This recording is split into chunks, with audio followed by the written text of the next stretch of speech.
Iran Israel पर अंगारे बरसा रहा है।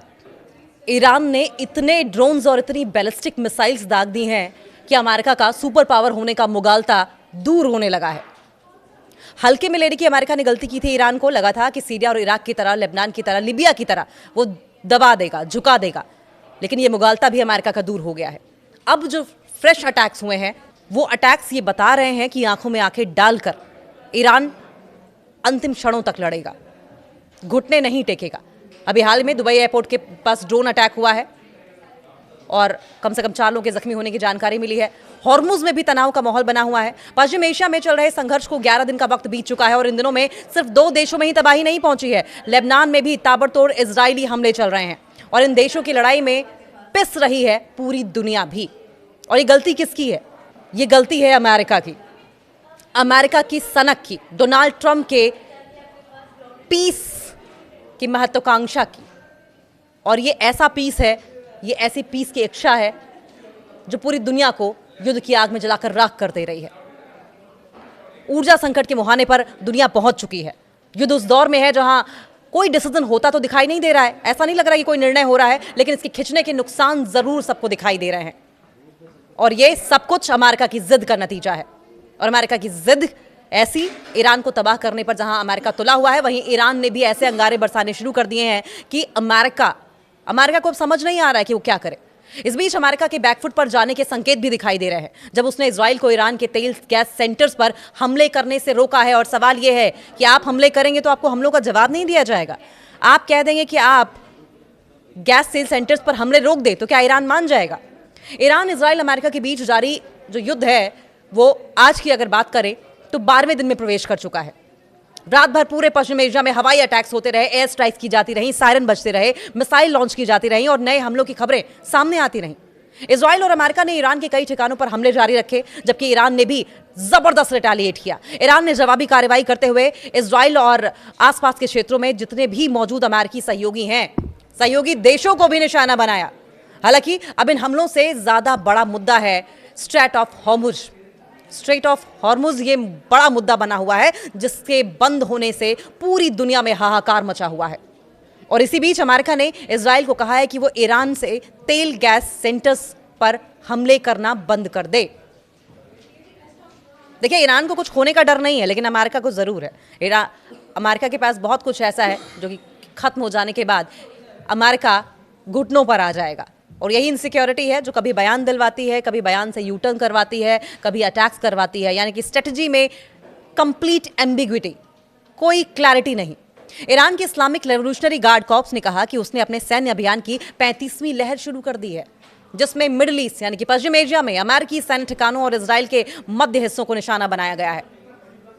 और ईरान के प्रेसिडेंट मसूद पेजेश्कियान ने क्लियर कहा है कि जो भी देश अमेरिका या इजराइल का साथ देगा, अपनी धरती को ईरान पर अटैक के लिए अमेरिका और इजराइल को देगा, वो भी ईरान का दुश्मन ही माना जाएगा। और ईरान उस देश पर भी उतनी ही तेजी के साथ, उतनी ही सख्ती के साथ अटैक करेगा जितना कि इजराइल पर। वहीं इजरायली सेना ने दावा किया है कि उसने तेहरान में ईरानी सरकार से जुड़े कई ठिकानों पर एक और बड़ा हमला किया है। उधर इजराइल के प्रधानमंत्री बेंजामिन नेतन्याहू का ईरान के लोगों को सीधा संदेश यह है कि आपके लिए जीवन में एक बार मिलने वाला ऐसा अवसर है जिससे आप अयातुल्लाह शासन को हटाकर अपनी स्वतंत्रता प्राप्त कर सकते हैं। अयातुल्लाह अली खमनेई अब इस दुनिया में नहीं है और मैं जानता हूं कि आप नहीं चाहते कि उनकी जगह कोई दूसरा तानाशाह आ जाए। यानी कि साम दाम दंड भेद सब कुछ इजराइल अपना रहा है।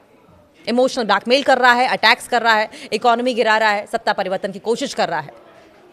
लेकिन स्ट्रेट ऑफ हॉर्मुज की अगर बात करें, ये बहुत इंपॉर्टेंट है, जहां तनाव हुआ है और अब ये बड़ी मुसीबत बनने वाली है। अमेरिकी सेना ने कहा है कि उसने हॉर्मुज जलदमरू मध्यस्थ के पास ईरान के 16 सैनिक जहाजों को नष्ट कर दिया है।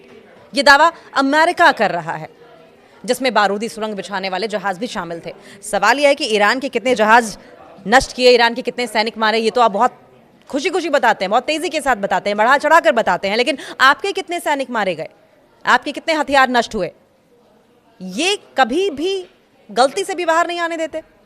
हॉर्मुज दुनिया का सबसे अहम समुद्री मार्ग माना जाता है क्योंकि यहां से दुनिया के लगभग 20% क्रूड ऑयल की सप्लाई की जाती है।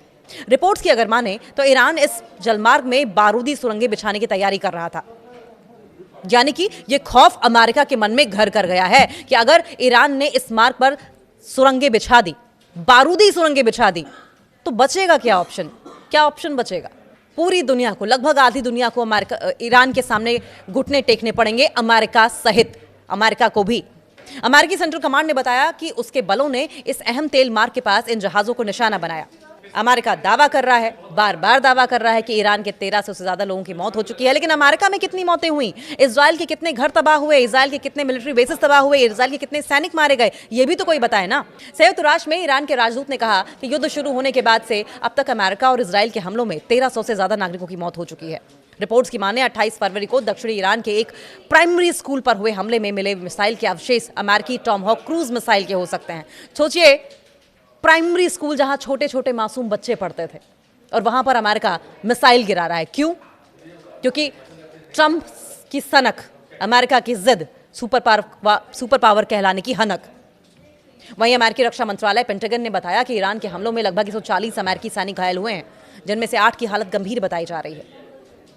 संघर्ष का दायरा लगातार बढ़ता जा रहा है। ईरान अंगारे बरसा रहा है, अमेरिका रिटेलिएट करने की कोशिश कर रहा है, इजराइल चाह रहा है कि वो अमेरिका के साथ साथ मिलकर ईरान को झुका दे, लेकिन ऐसा होता दिख नहीं रहा है। संघर्ष का दायरा लगातार बढ़ता जा रहा है। कैसे? नंबर 1, इस युद्ध का असर पूरे पश्चिम एशिया में दिखाई दे रहा है। लेबनान की राजधानी बैरूत के दहिया इलाके में इजराइल ने हवाई हमले किए, जो ईरान समर्थित संगठन हिजबुल्लाह का गढ़ माना जाता है। एक बार फिर से सुनिए किस तरीके से दायरा बढ़ रहा है। इजराइल ने पहले ही कई फ्रंट्स पर मोर्चा खोल रखा था, वॉर फ्रंट्स खोल रखी थी। लेबनान की राजधानी बैरूत के दहिया इलाके में इजराइल ने हवाई अटैक्स किए, एयर स्ट्राइक्स किए, और ये ईरान समर्थित संगठन हिजबुल्लाह का गढ़ है।